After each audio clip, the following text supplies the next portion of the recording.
I've done is organised a little talk based on my life as a doctor, and I'll give you a snapshot, then we'll go back and over those years. But from the age of 1 to 17, obviously kindergarten, school, and then Elwood High School. And at the tender age that my son's at now, I had to make a decision about what to do. So I matriculated in 1965, and then from 1966 to 71, I was at Monash University. And then I graduated in 71. In 72, I did my intern year at the Royal Brisbane Hospital in Queensland, came back to Melbourne and went to the Repatriation General Hospital 73, 74, then back to Queen Victoria Hospital in 1975. And then I went to England for 2 years, 1978, 79, and then I came back to the Queen Victoria in 1980. And my story is about opportunities and ladders. And we all go through this. You go to school, you get to 6th grade, you think you're the top boy in the school. Then you go to the senior school, you're at the bottom of the ladder. And you've got to climb up to the top. And you matriculate, you think this is fantastic. And then you go to university and you're down the bottom of the ladder again. So you have to then fight to the top, and then you think you're fantastic and everything will go. And I can remember one tar when I was pulled up over by a traffic cop in Queensland for going through a red light. I didn't know the area. I was just there for one day. And I got out of the car and I said, "Mate, but I'm a doctor." And he goes, "Who gives a shit?" And he gave me a ticket. And you get this fullness in your head that, you know, you've reached the top and away you go. And so I was at the bottom of the ladder again. And then I decided to do O&G, again at the bottom of the ladder. And then you strive and you finish your specialty. And you think you're at the top, and then again you're at the bottom of the ladder. And you have to climb up. And there are little snakes there. And the biggest snake for me was going for an interview at the Royal Women's Hospital in 1980. And I was greeted by a bloke called Grantley Shelton, who was the biggest prick of all time. He's dead now, so I can say that. And he said to me, "No, Dr. Lolatgis, what school did you attend?" And I said, "Elwood High School, sir." And he stood up and he shook my hand and he said, "I hope you got a job somewhere." And that was the interview. Now, you couldn't get away with that now, but that's what it was like in those days, and it was hard if you were a Greek. So opportunities is the other thing. So Mum married Peter Lolatgis and we went to live in Horsham, and he died when I was 5. He had a trucking business. So maybe if he hadn't have died, I'd be in the trucking business. So the first opportunity for me was moving back into Melbourne. And that was hard because Mum was a widow with 4 kids, living with her mother, and we went to a series of schools, and they had this, and Greeks did this for some reason, had this love of Catholicism. So we all went to Catholic schools. No, am I alone here? But I think we went to Catholic schools. Did you go? Catholic schools. And I used to spend every playtime at the Stations of the Cross all the time. You know, they made us do this. And then they wanted to convert us to Catholicism, so Mum pulled us out of St Columbus and we went to Elwood. And there's an opportunity because I was surrounded by Jewish boys and they just wanted to work. They had a commitment to be a doctor or a lawyer. So I was caught up with this enthusiasm. And I can remember when I was 17, I said to Peter Snyder, who's an anaesthetist, "What are you going to do, Peter?" I think of my son at 17, I asked him what he wants to do. And it's global politics. Well, but that didn't exist then, you know, global politics and all these sorts of things. And he goes, "I want to do medicine." And I said to him, "Can I come?" He goes, "Yeah, tick that box." So I ticked the box. And the next thing I knew, I was doing medicine. Well, I was going to do dentistry, but then they made some spaces available in medical school, so I did medicine. And this brought on another image of going into theatre with Jimmy Paltos and Peter Mangos. And I think this was, I think he'd returned from Vietnam, I think. And he was doing a thyroidectomy. And that was great, being in theatre. Jimmy almost fainted and decided medicine wasn't for him. But I was enthralled by the whole process of watching Peter scrub and mask on and open the neck up and pull something out. And I thought, God, this is what I want to do. And so I got into medicine, and that's what I did. And the 6 years of medical school were trying. You land on the campus at Monash, and when you come from Melbourne High, there was nobody else there from Melbourne High, just me. So I'm standing there looking very lonely, and a boy from Haileybury, a Sri Lankan, came up to me and said, "You look lost." I said, "I am." And he's joined our group, which is very friendly. I was best man at his wedding later on. And so, the years flow very quickly when you're at university, but in second year, I went to Sydney, and medical students in those days were looked on very favourably by drug companies. So this was a convention for medical students. It doesn't happen now. So off we went there, and of course you have these little romantic liaisons, and I came back with glandular fever, and I was in bed for 3 months. And when I went back to university and had to sit the final exams in second year, the examiner brought out a brain, and he put it in front of me. He was going to ask me questions on the brain. So I said, "Listen, I had glandular fever when those lectures were on. I know nothing about the brain. Can we have another organ?" And he goes, "Okay." And he brought out a leg. And so I was examined on the leg. And so you go through that whole time, and in that's my dog, and in any setting, there's always problems, domestic problems, and I had one with my grandmother, so that in 1970 I got kicked out of home, and I had to go and live with my sister, and in that same year I got married, and I had a wife.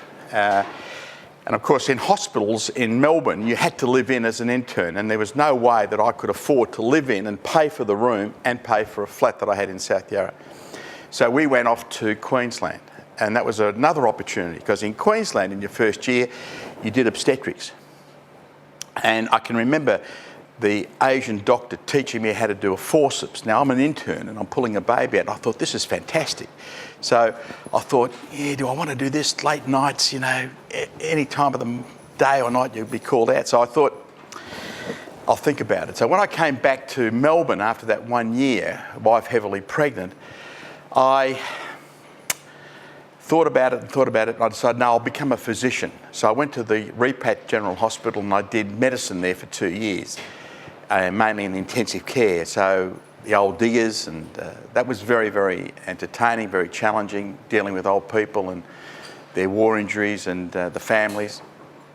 And I can remember with one old digger, about 89, in intensive care unit, and I went out and said to the parents, "Look, to the family, I think you better go and say your goodbyes. I think he's going to die soon." So they all went in and said their goodbyes, and I went back in and we turned off all the machines, and he was dead. Now, you couldn't do that now, but in those days, the doctors had a licence to do that. Now there are power of attorneys here and power of attorneys there, so you've got to go to committees to get those things done. But for the family, it was a relief. He had gangrene of his feet, he was going to die, and this was a blessing for them. Then I came across John Leeton at the Queen Victoria, and I was a fellow in family planning there, and he took a liking to me, so he helped me get a job in O&G, because it was very difficult to get into the Queen Victoria, the Women's Hospital, to do obstetrics and gynaecology. So I got in, and I loved it and worked very hard and did my fellowship. So in those days, you could only become an obstetrician and gynaecologist of the Royal College in England. There was no local college. So I graduated in 3 years, and the next thing that happened is that you had to go overseas. There wasn't enough training here, so I went to England with my first wife and 2 children. They were 5 and 3. And I can remember getting on the plane with young Nicholas, and he said to me, "Dad, does it hurt?" "Does what hurt?" "Well, when we get to England and they stick that plum up my bum." I said, "Why are they going to stick your plum up the bum?" He goes, "Well, everybody's telling me don't come back speaking as though you've got a plum up your bum."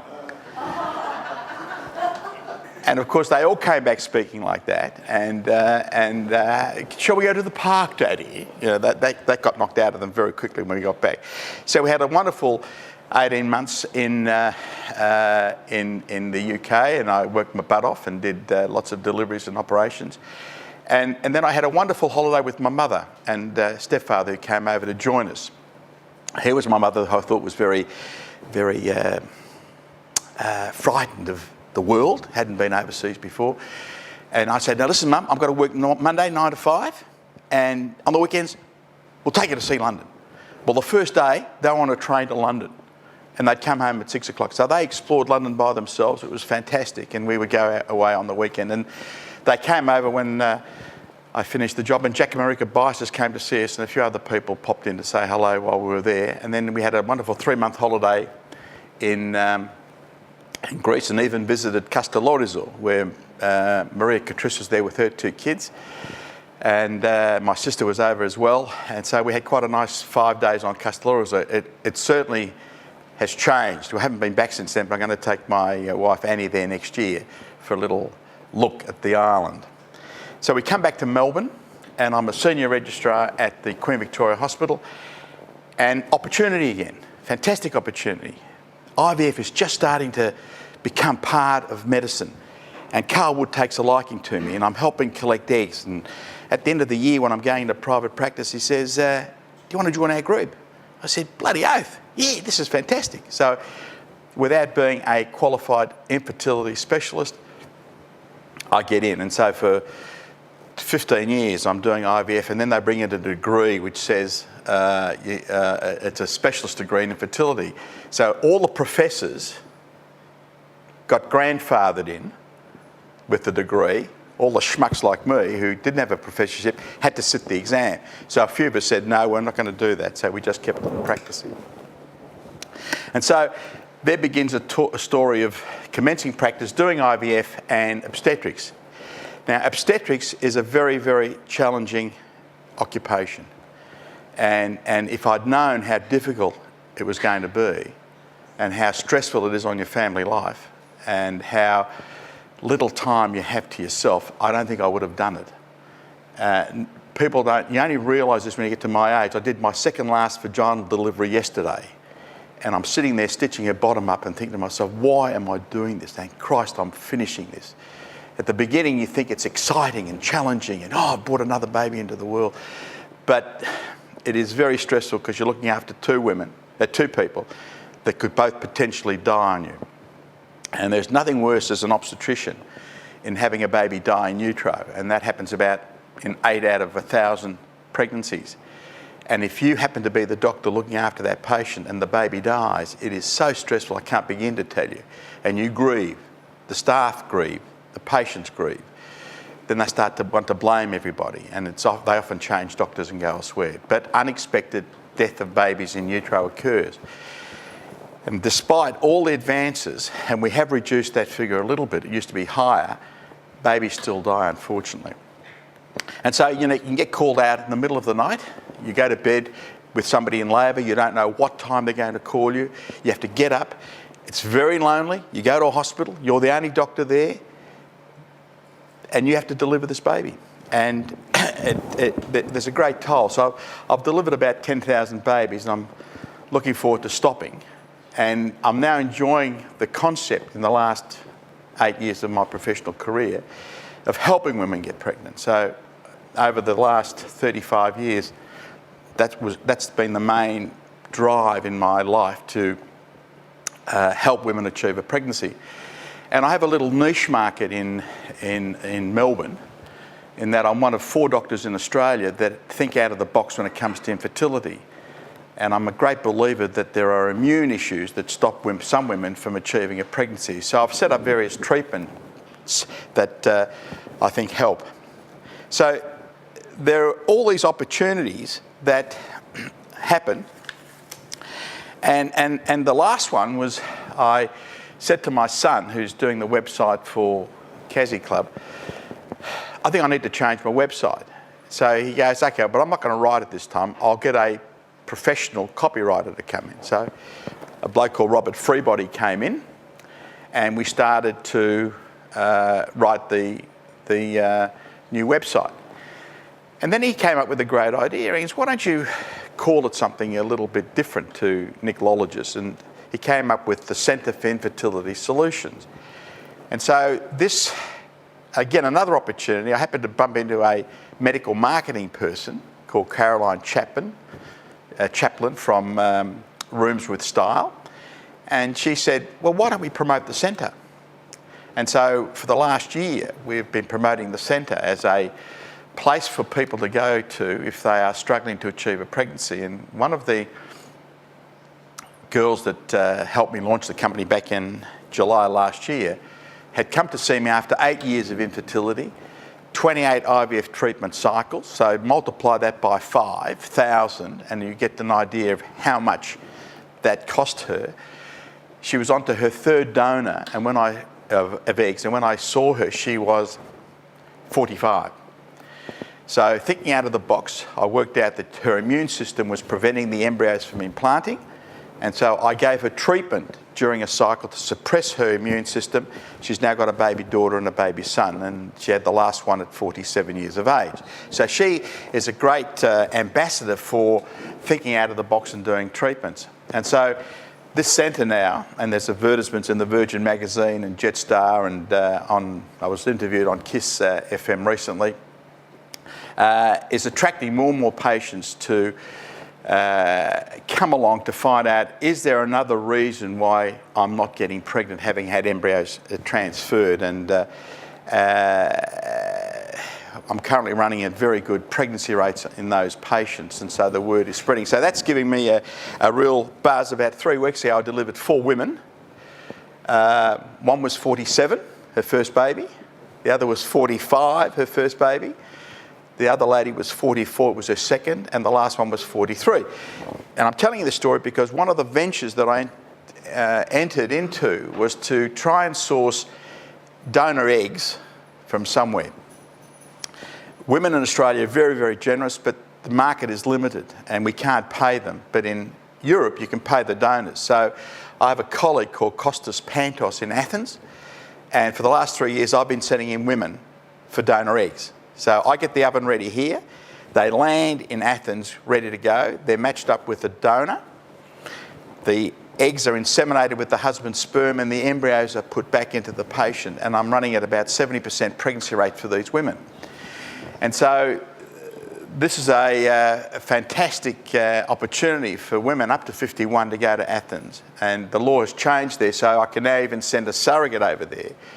And the Greeks, they have to go into a notary and sign a bit of paper and hand over 300 euros for the privilege of being a surrogate, or a single woman they have to do that.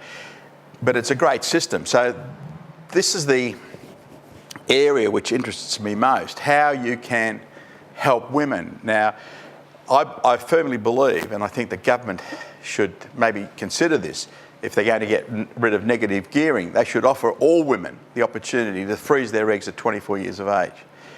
And in the paper on the weekend, I think it was in the Australian, there was a big article on freezing eggs and protecting your fertility, because women now are deferring their childbearing life till later on, and they often present in their mid-30s when their fertility prospects decline. To give an example, at 20, your chance of a pregnancy is 30%, probably 40%. At 40, it is 5%. And so from 34 years onwards, there is a rapid decline in your ability to achieve a pregnancy. Things that have happened to me, I'll tell you a few little funny stories. When you first start practicing, you think you are eating a bit and you can't understand why you're not getting busy. I was lucky because I was the second Greek-speaking gynaecologist in Melbourne. There was Peter Condis in Essendon, and I went out to Oakley, and I had an office in the city, in East Melbourne. And I can remember a few stories from that time. The first one was this very irate Greek man who was very, very angry that he had to wait 20 minutes while his wife waited to see me. She was a new patient. And I could hear the screaming in the room from the reception desk. So I went out there and I said, "Who are you?" And he said, "Mr. Patoglu." I'm just making that up. And I said, "Why are you screaming?" "I'm waiting 20 minutes. I said, "Who's married to this man?" And this woman, I said, "I'm not going to see you. Your husband is rude, and therefore go somewhere else." "Well," she said, "no, I have to see you, doctor." So she grabs the husband, takes him out of the building, and comes back. And he won't come into the building again. I said, "Okay, I'll see you now." So there was a woman who knew what to do. And then there was another story of a drop-dead gorgeous woman who came into the surgery. And the couple before her was sitting at my desk, and normally I only have one chair. And as she went into the room, I decided to pull a chair and put it next to a sideboard that I had. And I turned around, and she's on the floor.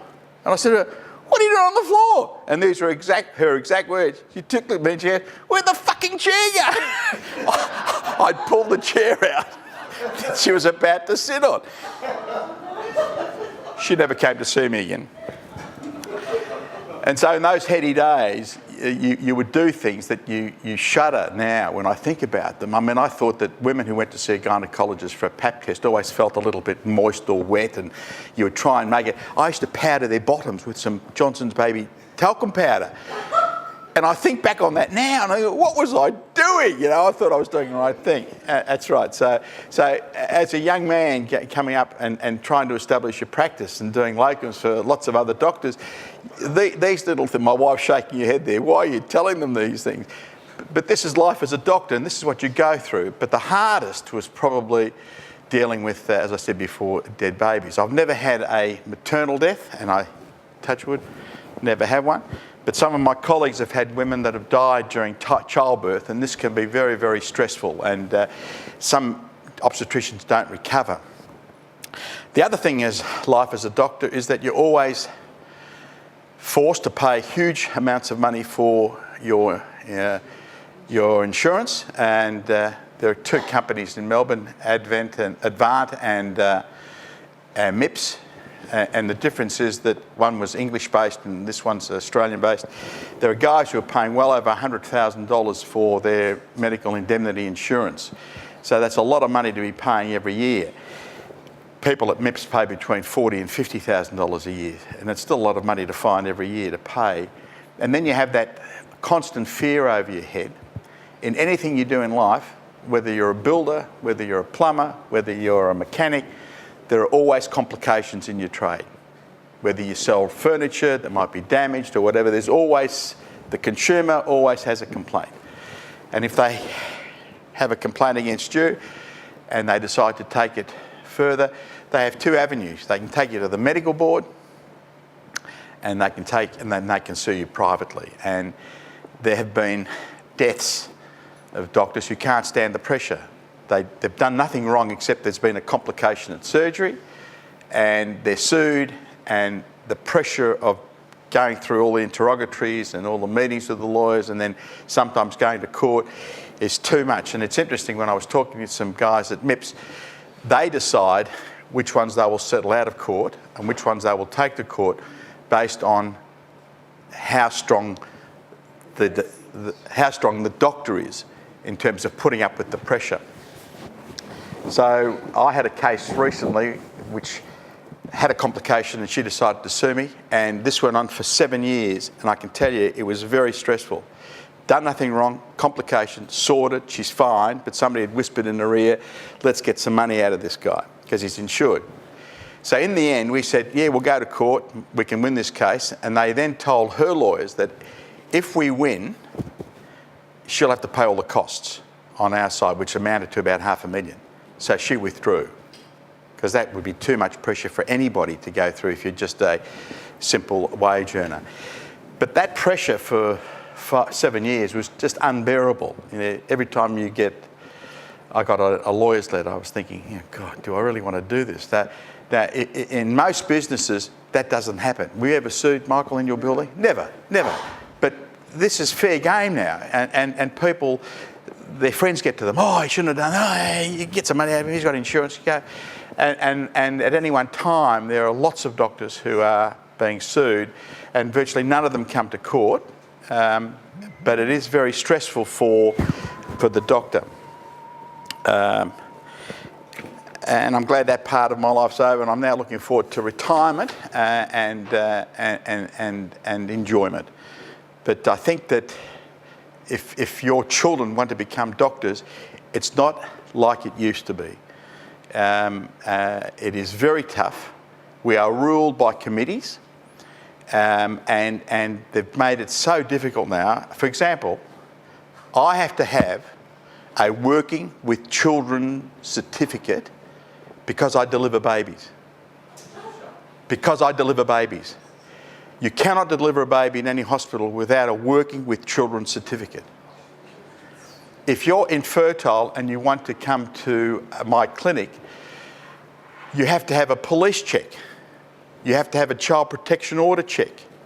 You have to have compulsory counselling by a psychologist to make sure that you are a fit person to have a baby through IVF. Can you tell me any other job that requires you to have that? Well, I suppose, if you're a bouncer at a club, you need to have a police check, but most other jobs don't require you to have a child protection order check or a police check. And so, man risk files now are enormous. Anything that happens in any public hospital or any private hospital that could be contentious or litigious, the nursing staff, and they love this, they write